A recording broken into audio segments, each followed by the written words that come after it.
Hi guys, Lex Gray here with my video. This is going to be a little different. Basically, it's another skirmish war game video, and that's obvious. But I'm going to be testing my new system that I've been working on for a couple weeks now. Actually, since I started trying out one-page rules, then eventually VSSR, and now I'm using my own system.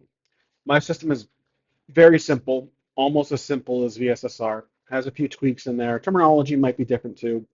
Again, these rules may change as I continuously work on it.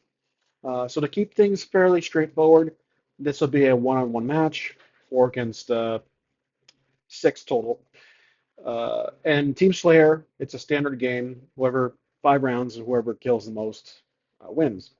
So that's really pretty much it. It's adventurers versus goblins. Pretty easy go-to for characters. So let's go to the board and I'll show you what's going on. Okay, so we have our adventurers back here. We have a ranger, so he has a ranged weapon. We have a typical fighter, so melee. We have a magic user, so also a mix of melee and ranged. And we have our stealthy rogue. For the goblins, if I'm here, these are all basic goblins. This one is the only ranged mini on their team. This wolf here is the strongest. So in my game, here are the rules off to the side. To set up, basically players set up the battlefield. Must be at least 3 by 3. This is obviously, I think, a little smaller roughly. Anyways, uh, decide on the world setting. This is going to be obviously fantasy. Players choose which side of the field to spawn. This is where the adventurers will spawn. This is where the goblins will spawn. They have to be within 9 inches of the edge.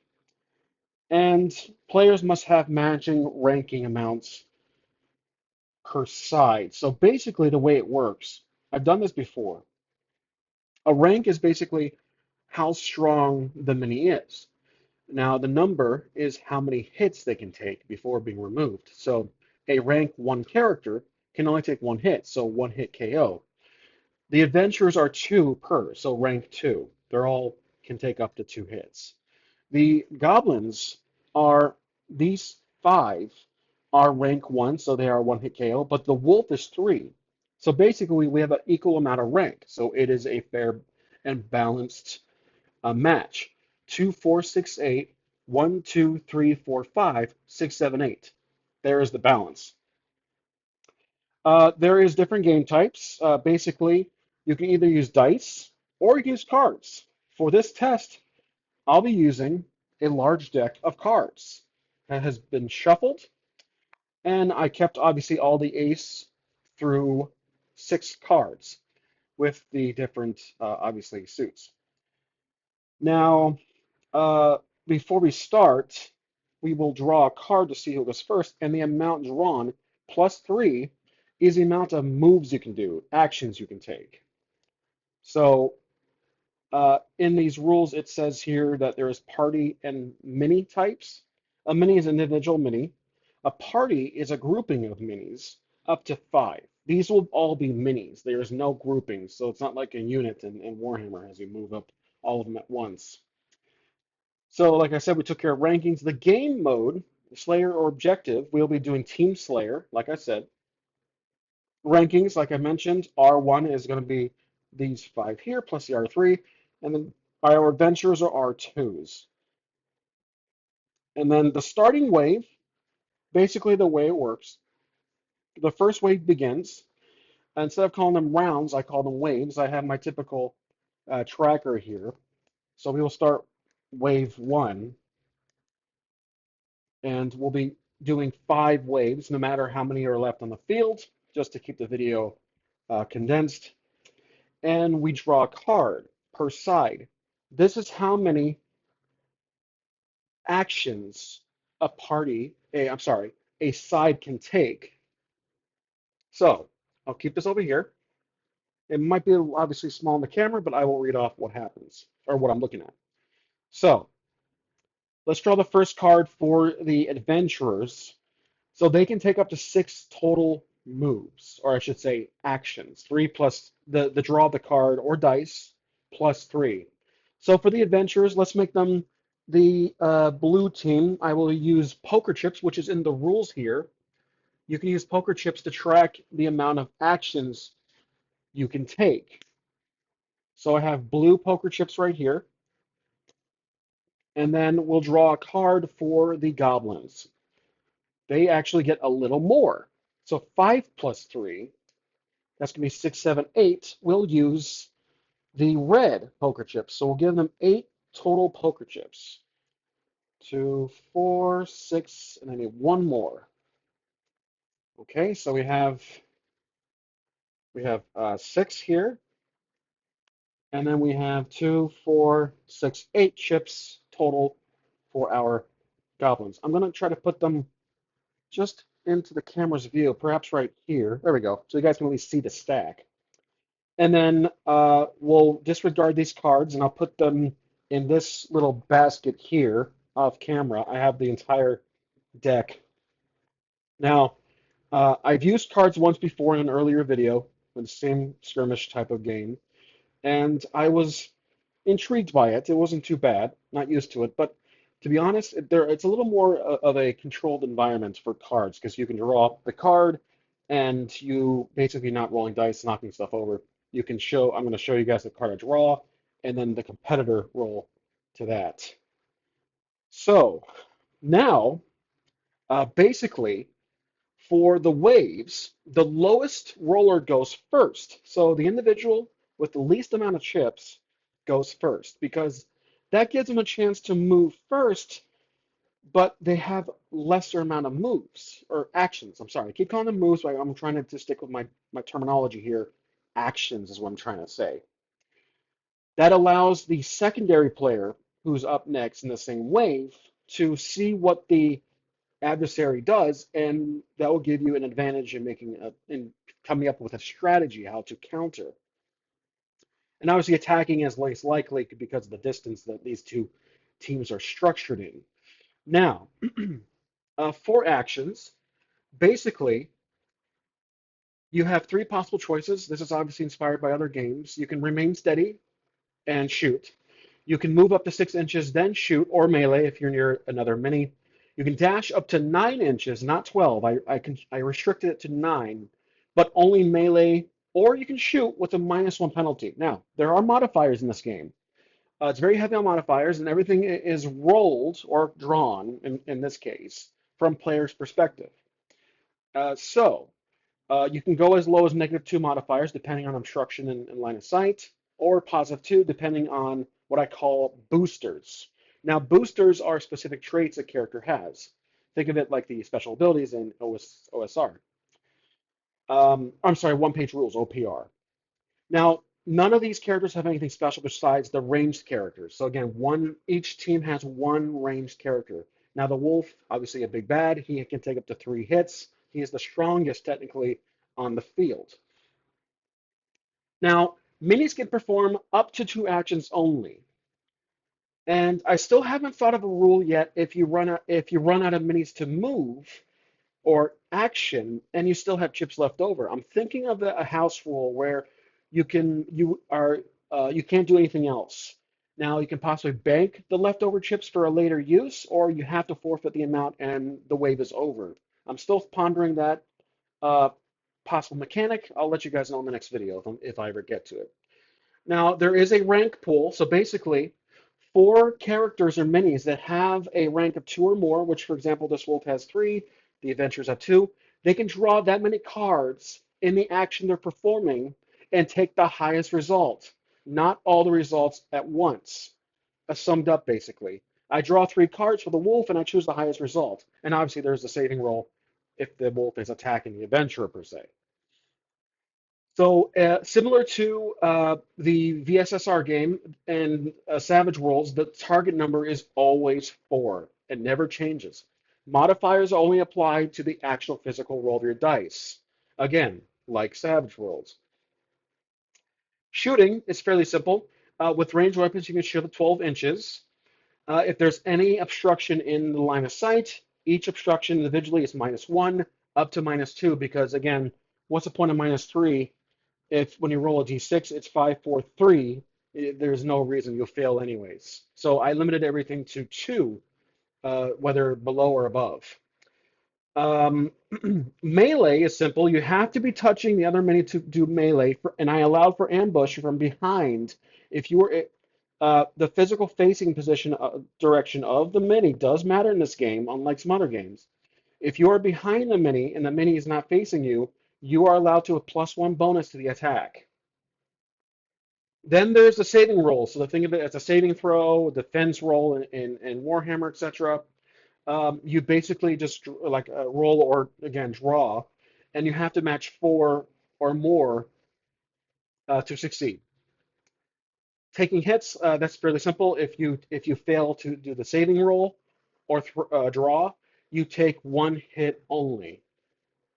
Then there's removal. If you lose if you take the amount of hits equal to your ranking number, you have to remove the piece off the field. There's explosives. None of these characters have grenades or any magic explosive. If the explosives are in the game, depending on the world setting, it's a 3-inch radius, and every mini that's a victim has to do a saving roll with a -1 penalty per roll. Then there's armor. If minis are equipped with armor, they grant a bonus on the saving roll. Light armor grants +1. Heavy armor grants +2. Again, +3 is unnecessary because if you have a +3, you're always succeed. So if you draw one, one, two, three, that's a 4. Target number is a 4. It doesn't work. Then there's boosters. I'm going to make a list of boosters. I don't want to copy the SSR or one-page rules. I want to make my own unique rules. But for now, it's vague. It allows you to consult to make up your own booster, and you can only apply boosters to a few amount of minis, not the entire team. Technically, in my game right now, boosters are the ranged characters. They can shoot from a distance. That's obvious. Though it's a standard booster, it's something special. Like one guy can't fly, another guy can't teleport. Basically, when you make boosters in this current format of my rules, you have to consult and let the other player know so it doesn't seem overpowering. Like you can't say this mini's immortal, he can't die. That doesn't make any that's unfair. Okay, so blue team goes first. Let's begin. Enough of me talking, and we will see. We'll spend, like I said, you have to draw the chip first before you announce your action when you announce your action to perform the action itself. So for the adventurers, they have lesser chips, so they go first. This is Team Slayer, so their objective is to kill the goblins. I'm going to draw the first chip off the field, and I'm going to move the ranger because, again, he can shoot from a distance, and we will move him to this spot here. Now, unfortunately, he's not within range to shoot. However, I can draw another chip to spend moving that same character. So we'll move him up 6 here, and he will, let's move him here and shoot this goblin right here. So we will draw a card. That's a not a good roll. That's a fail. So he fails to shoot this goblin here. Okay, so that's all we can do with the ranger. At the moment, I don't have any rules regarding activation tokens. I might consider it. Next thing, we'll spend a token to move and shoot, or I'm sorry, actually just move our next figure to here, the fighter. And I have 3 more. I might spend another one to move him closer to his colleague, the ranger. Keep him company and safe. We'll draw our second to last chip to spend and move the magician, who I forgot to mention is the other ranged character. So my apologies. There's the ranger and the magician. He can obviously fire various magical spells. He'll move him over here, and that's it. Now we'll spend the last chip to move the assassin, the rogue, behind here. Whoops. We want to keep him kind of in the shadows for now. So no damage was dealt. No hits were taken in the first half of wave 1. Now we go on to our goblins. They have a good stack of chips. We have, again, 8 moves, 8 actions for our goblins. Let's move, let's see. Let's spend the first chip here, spending right now. to move the ranger up here and fire. He's within 9 inches. I'm sorry, not 12 inches, 9 inches. I probably made the mistake before. Nope, I was in range last time. So 9 inches. He's going to shoot at the other archer because he wants to defeat the competition. So we're going to draw a card. It has to be 4 or more. There's no obstructions. 3 is a fail. So next we'll try again, perhaps. Let's draw another chip and draw the card. He's going to fire at the ranger. 2 is a fail. A lot of low cards. I hope I shuffled this correctly. Now we're going to spend another chip for the goblins and move up this goblin here. We'll spend another chip to move this goblin just behind this bush as they attempt to focus their efforts on just south of the pond. We'll spend another chip right here to move this goblin just past the tree right here. We'll spend another chip to move this goblin just behind the tree. And then this chip will be spent to move the wolf perhaps just here. And that's the entire team. And we can move any of them we want up to 2 times. We have 2 more chips to spend.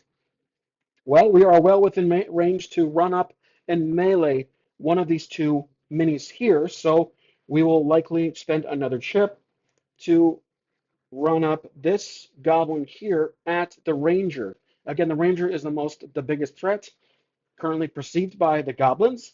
And we're going to draw a card. Hopefully it's not lower than a 4. And again, 2 is a fail. That's all that guy can do. We have 1 more chip to spend. I'm going to fire another shot with the ranger right here, or fire the first shot at the fighter. So the ranger's firing at the fighter. Again, I'm kind of disappointed at the draws here, and I dropped the card, but it is a 4. We finally have a successful hit. Now the 4 was drawn by, I'm going to put it next to the side that it's being drawn from, and the saving roll is a success. There was no penalties. He was not obstructed. So that was a failure because that saving roll, or I should say saving draw. Now, that was it for the goblins. I believe I forgot to spend that last chip for that fire. But basically, that's end of wave 1. Nobody was defeated, which means no points were accumulated. Next is round 2, or I should say wave 2. We put the chips back on the field. Actually, we don't put the chips back on the field. We draw the starting card. We'll draw first for uh, the goblins. They got a 6 plus 3, so that's 9. Let's see, we have 1, 2, 3, 4, 5, 6, 7, 8, and then a ninth chip. Okay. Next, we'll draw a card for the adventurers. 4, which is less, so they go first again. That's 4 plus 3, so 5, 6, 7. We need 1 more chip, so it's a little more than last time. Actually, 1 chip per each side. So there we go. We take these cards out and put it in the discard pile. Okay, excellent. So now we begin officially. It will be, once again, the adventurers. Let's spend a chip to get our other 2 closer to the battlefield. We'll spend the first blue chip here, drawing, and let's get the assassin behind this bush here. And then we'll spend another chip to get the magic user closer to the battlefield.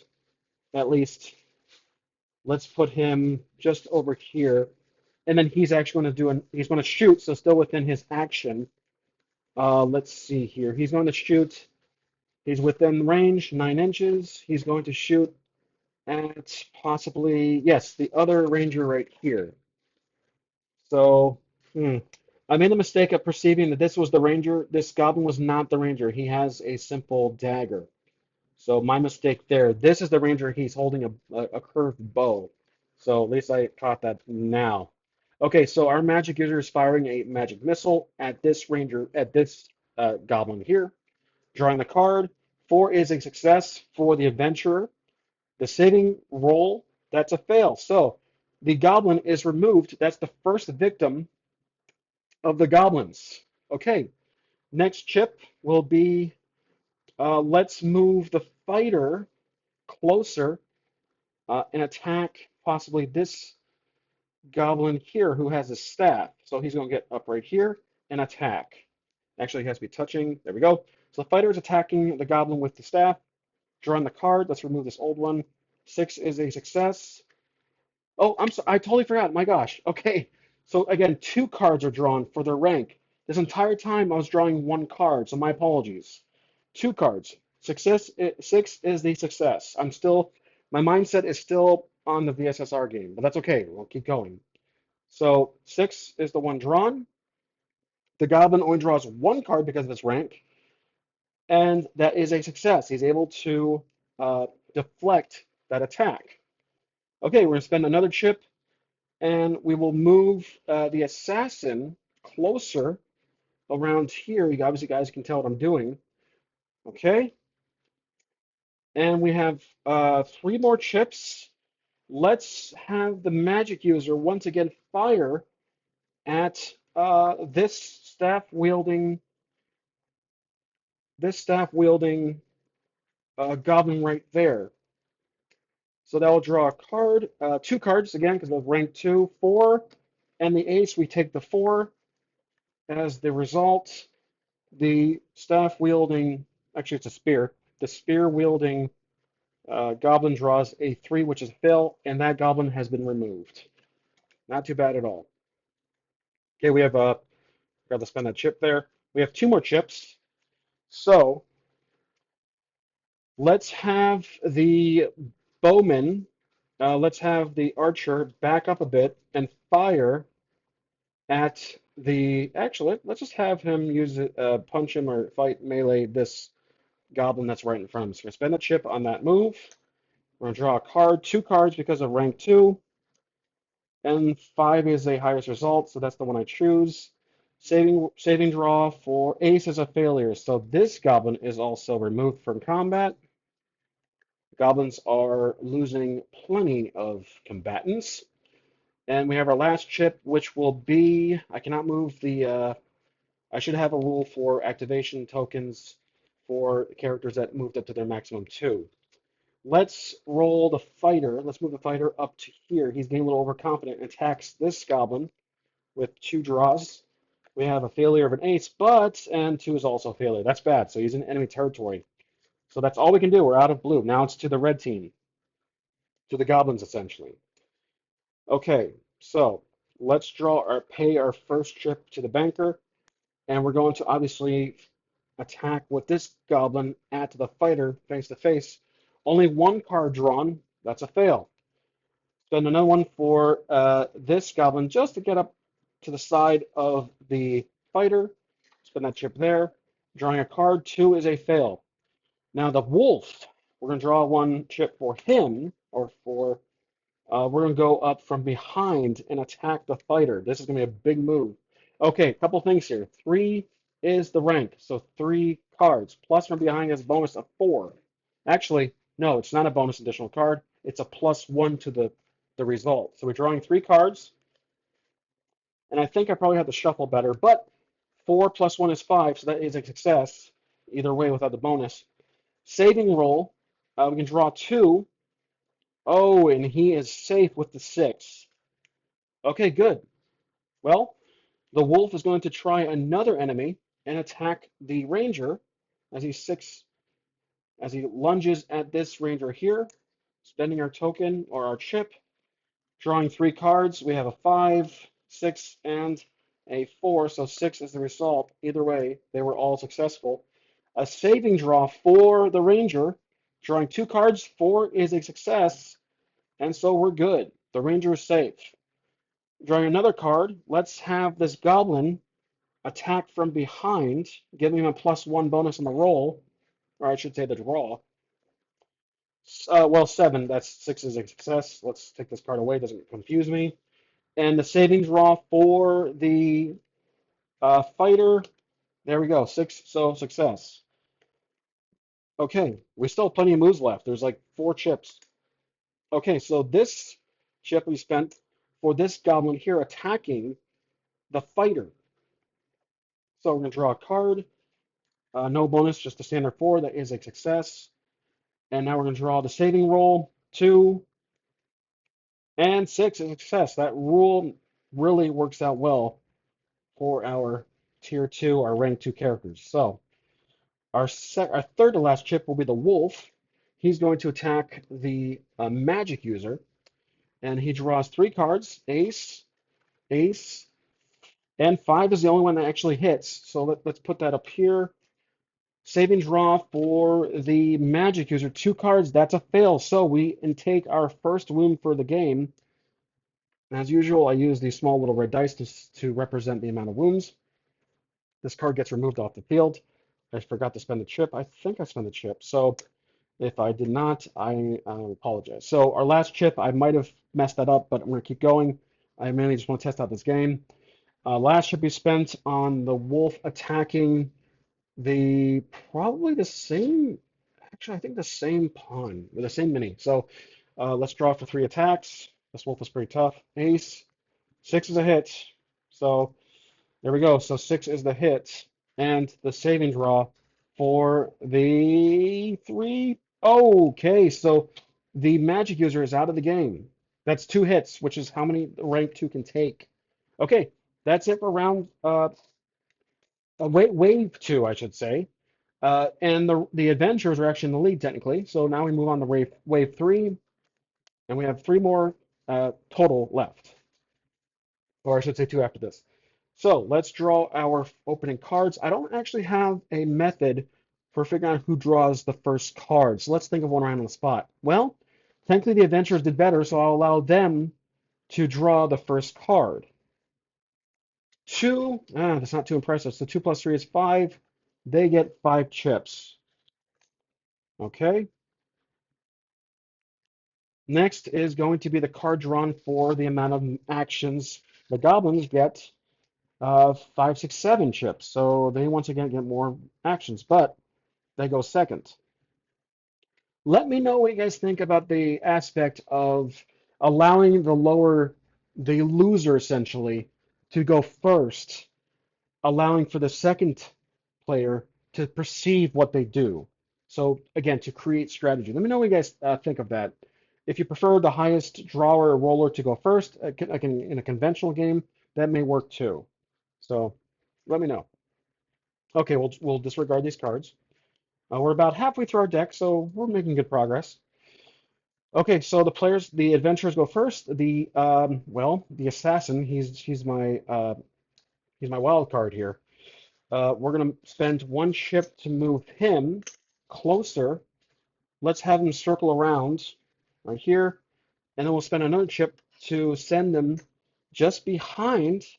He actually can touch this guy here. Quite the jump there.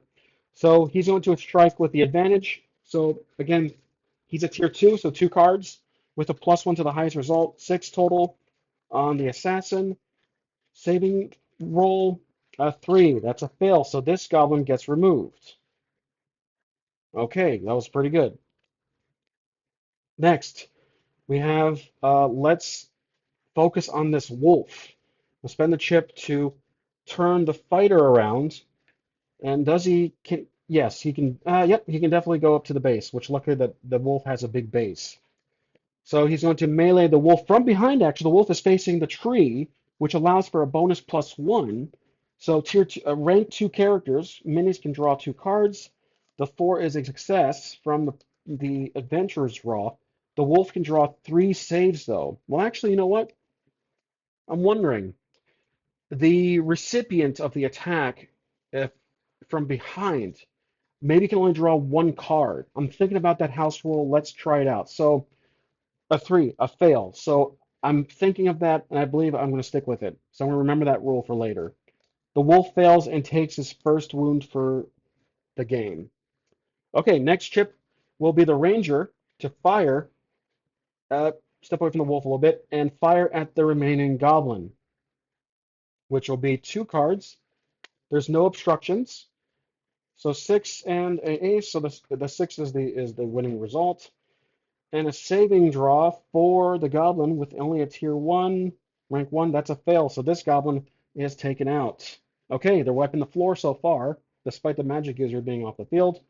We have one more chip. We're going to have the Ranger fire from behind at the Wolf. This will be 2 cards with a +1, and the 4 is excess 5 total. The Wolf is going to draw a card for the saving draw, but only 1 card. 6 is actually success, so no damage taken, no hits taken. That's it for the adventurers. Now here's a problem. The Wolf can only do 2 actions, and we have all these chips. Well, I'm going to have to stick with the rules. Only up to 2 actions for the Wolf. He's going to turn around and attack the obvious first target, which is the fighter. The Wolf draws 3 cards. And none of those were all threes. So none of those went. Okay, well, the second move, sorry for the spend the chip. The second move will be to attack once again the fighter. 3 cards. I hope I shuffled this good. Okay, so these are all, yep, these are all successful. So 6 is the amount I go with. And the saving draw for the fighter.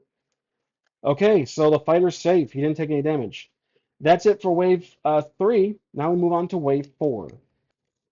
Let's take the chips off the field and figure out who will go next. Well, again, the adventurers have the highest KO ratio, so we'll draw a card for them. 5 plus 3, that's 6, 7, 8. So they get 8 moves. So we have 5 chips, 6, 7, 8. All right, so they get 8 here. The card for the wolf, who's the last character.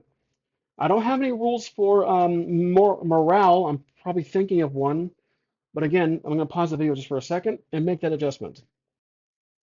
Okay, so I clarified in the rules that the defender of a mini that's being meleeed from behind can only roll or draw 1 card. Okay, so back to our draw here for the number of actions. 3 means the wolf can, well, only do up to 2, so I'm really just going to do 2 because that's all he can do. Okay, there we go, our chip stack. But the wolf goes first because he only has 2 chips. So let's begin wave 4. The wolf is going to attack the fighter once again, and this will be 3 draws.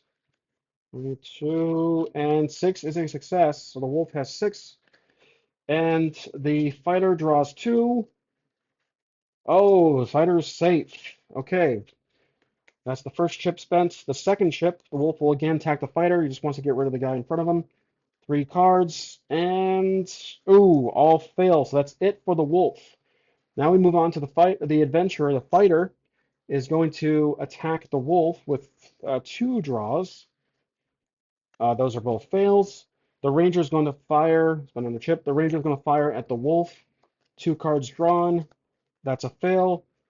The assassin is going to, the rogue, I should say, is going to go around usual and up to here. Whoops, of course I bump him.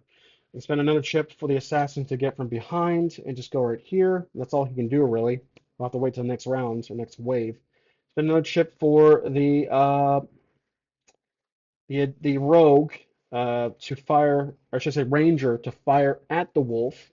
I probably broke the rules here, but I'm going to let him perform more than 2 moves. 5 is a success. So the wolf draws 3 cards for defense.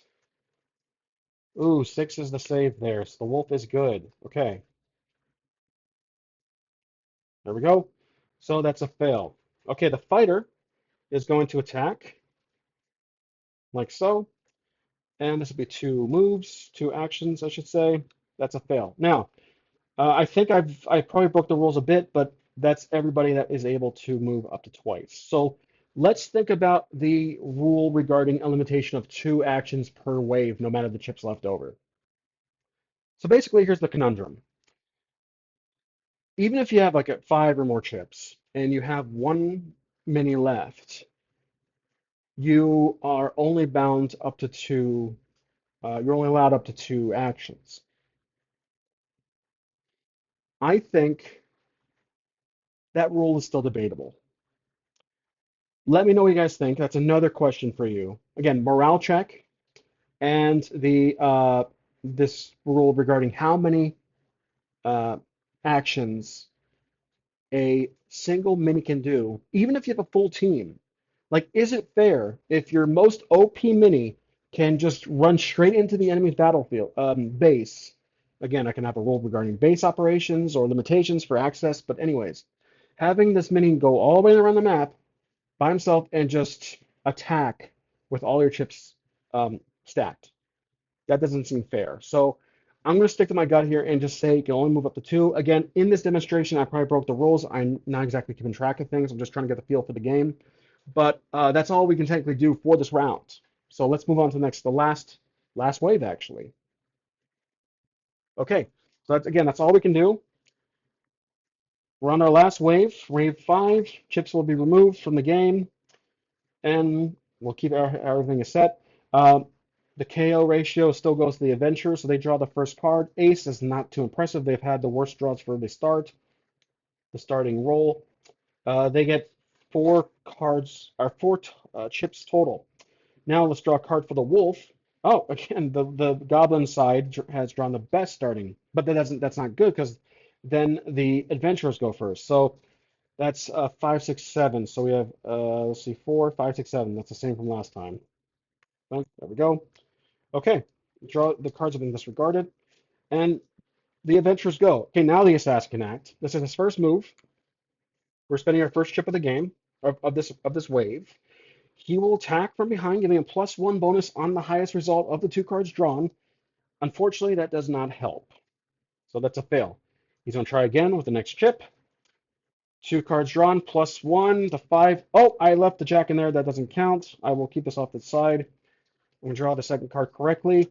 Okay, 6 is a success. Well, they both are anyways. The wolf draws only 1, and that's a success, actually. So the wolf is safe. That's all the assassin can do. I keep saying assassin, I mean the rogue.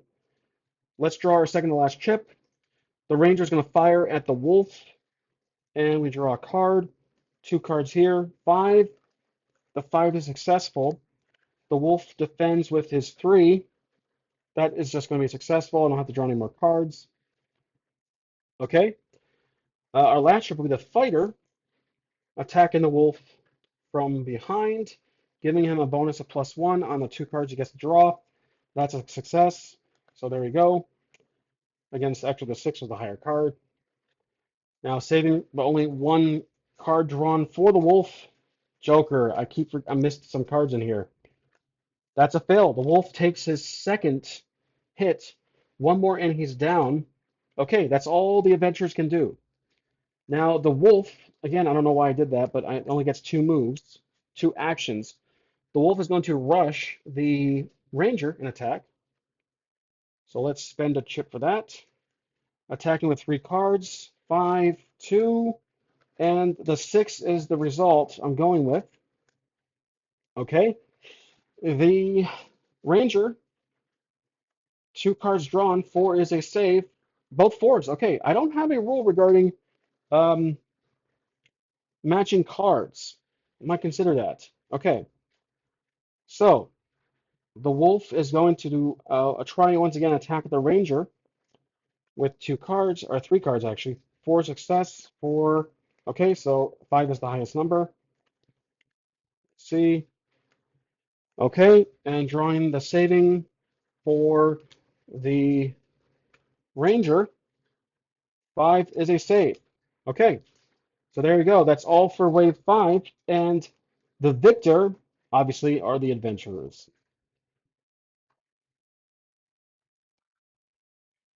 So again, the game is limited to waves. It's not free for all, just back and forth. It's just strictly in a wave structure, like rounds. And that's really it. Again, a very simple game. None of these characters, besides the rangers or distant ranged combatants, had any other special abilities or boosters, as I call them. I liked using the cards this time, especially my own framework, and I hope you guys did too. Let me know if you have any ideas for house rules or rules I should add on. Overall, I think it's a good foundation. I'm definitely going to improve on things. Again, the morale check, matching card draws, that could be interesting, or matching numbers. Obviously, I'm trying to keep it where it's you are mainly using dice, but if you want to use playing cards for a controlled environment of chaos, then it's your option. Again, I like using the die. I like using the cards, and actually, my deck was just about. I had these cards left, basically. That was the last four cards, and that was the last wave. So if I ran out of cards, I would have to pause the video and reshuffle, which is completely fine. But and the other thing was the attacking from behind, only one card drawn for the recipient. Now, another thing, basically, what if we change it from the target number four to whoever draws the highest amount, basically? So if you attack with, let's say, two cards, you draw a four and a five. The defender needs to draw a card equal to or greater than the highest card of that two. That's another potential rule. But right now, I'm sticking with the four. I just have always considered that. I have actually tried that with, I think, an earlier skirmish video, whether it was one-page rules or VSSR. But either way, I do like how it's shaping out, and I hope you guys like it too. Uh, Again, please comment below with any suggestions or any ideas, and I'll try to adapt it. And I will credit you, obviously, if I do choose to take one of your ideas and implement it into my rules. So, as always, thank you for watching. I'll see you guys next time.